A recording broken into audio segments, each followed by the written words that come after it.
বিসমিল্লাহির রহমানির রহিম। আসসালামু আলাইকুম। আমি এম এ মালিক, রংপুর থেকে বলছি। বলতে চাই দুটি কথা সকলের উদ্দেশ্যে। বর্তমান বাংলাদেশ এবং বাংলাদেশের প্রেক্ষাপট। আপনারা জানেন, সদ্য বাংলাদেশ থেকে আওয়ামী শাসনের সমাপ্তি হয়েছে এবং আওয়ামী লীগের প্রধানমন্ত্রী শেখ হাসিনা বাংলাদেশ থেকে পলায়ন করেছে। অতঃপরে যে ঘটনা আমরা সবাই জানি, বাংলাদেশের ছাত্র জনতার যে গণ অভ্যুত্থান হয়েছে, বাংলাদেশে স্বৈর শাসনের পতন যেভাবে হয়েছে, এটা বাংলাদেশে যেমন সমাদৃত, গোটা বিশ্বেই এটা অনেক বড় প্রশংসার দাবিদার রাখে।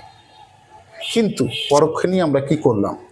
গোটা বিশ্বের সকল মিডিয়াতে ছড়িয়ে গিয়েছে আমাদের বাংলার সেই যুবকেরা, বাংলার সেই মানুষেরা, তারা যেভাবে গণভবনকে লুট করেছে, তারা যেভাবে সংসদ ভবনকে লুট করেছে, তারা যেভাবে বিভিন্ন থানায় অস্ত্র লুট করেছে, থানায় আগুন দিয়েছে, এ সকলের চিত্র পুরা বিশ্ব দরবারে ছড়িয়ে গিয়েছে এবং বাংলাদেশ সম্পর্কে বিশ্বের যেটা গুড ইমপ্রেশন তৈরি হয়েছিল, সেটা নেগেটিভ ইমপ্রেশনে তৈরি হয়েছে। আমি বলতে চাই, বাংলাদেশের সর্ববৃহত্তর দল জাতীয়তাবাদী বিএনপির কথা, যারা গতকালকে অনেক বড় একটি সমাবেশ করেছে নয়াপল্টনে। যেই সমাবেশের প্রধান অতিথি ছিলেন জনাব তারেক জিয়া, সে লন্ডন থেকে কথা বলেছে। যে সমাবেশে কথা বলেছে বেগম খালেদা জিয়া, যে সমাবেশে কথা বলেছে বিএনপির অনেক বড় বড় নেতারা। এই সমাবেশের এত বড় আয়োজন, এত লোকের আয়োজন, এত লোকের সমাগম কি দরকার ছিল? এই শোডাউন আপনারা কাকে দেখাচ্ছেন? আপনারা জানেন বাংলাদেশে এই মুহূর্তে পুলিশরা স্ট্রাইকে রয়েছে। আপনারা জানেন বর্তমানে বাংলাদেশে আইন শৃঙ্খলার অবস্থা খুবই খারাপ। এই অবস্থায় এই সমাবেশ করে আপনারা কাকে দেখাতে চাচ্ছেন আপনাদের এই লোকবলকে? I am sorry to say, আজকে বাংলার মানুষ যে স্বাধীনতার কথা বলছে, দ্বিতীয় স্বাধীনতার কথা বলছে, এই নেতৃত্বে আপনারা ছিলেন না। এই নেতৃত্ব দিয়েছে বৈষম্য বিরোধী ছাত্র আন্দোলন।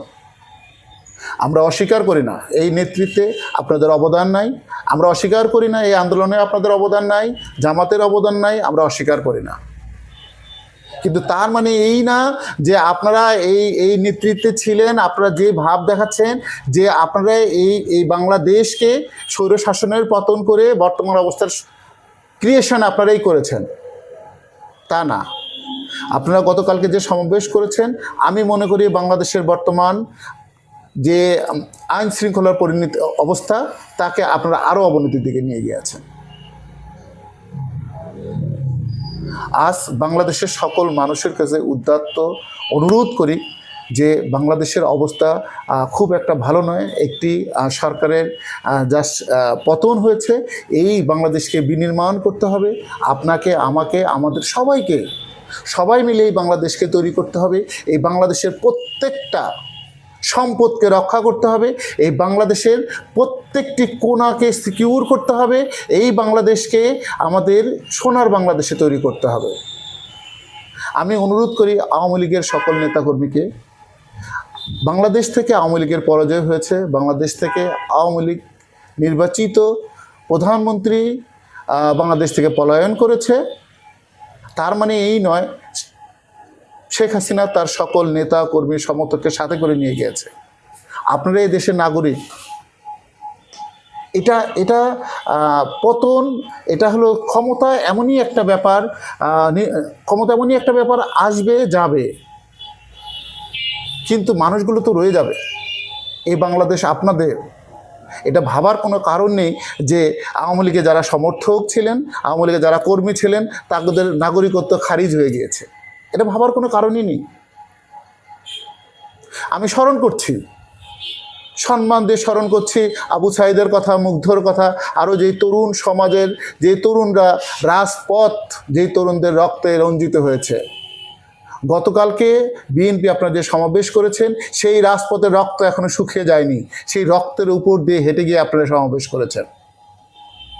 আপনারা পারতেন না এই সমাবেশে আপনাদের যে খরচ হয়েছে, এই সমাবেশে আপনাদের যে বাজেট রয়েছে, এই বাজেট দিয়ে সেই শহীদের ফ্যামিলিগুলোকে সহযোগিতা করার?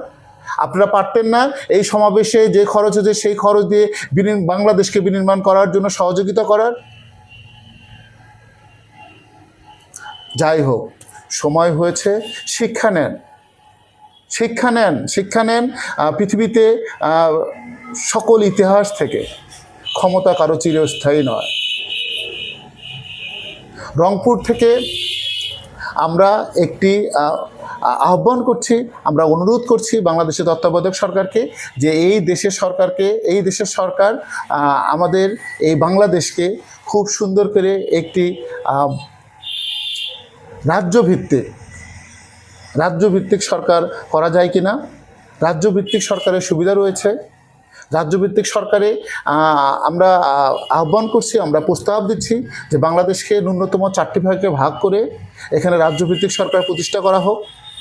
যেই রাজ্যে জাতীয় বাজেটে যে রাজ্যগুলোতে সমানভাবে ডিস্ট্রিবিউশন করা হবে, ক্ষমতার বিকেন্দ্রীকরণ করা হোক।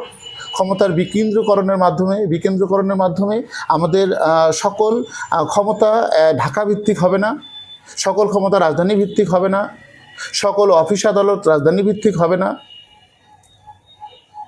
আমরা প্রস্তাব করছি যে রাজ্যভিত্তিক সরকার প্রতিষ্ঠা করা হোক।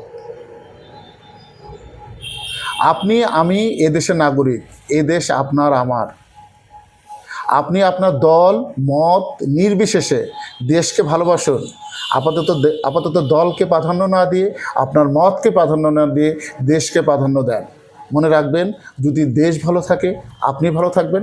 মনে রাখবেন, যদি দেশ ভালো থাকে আমরা ভালো থাকব। আসসালামু আলাইকুম।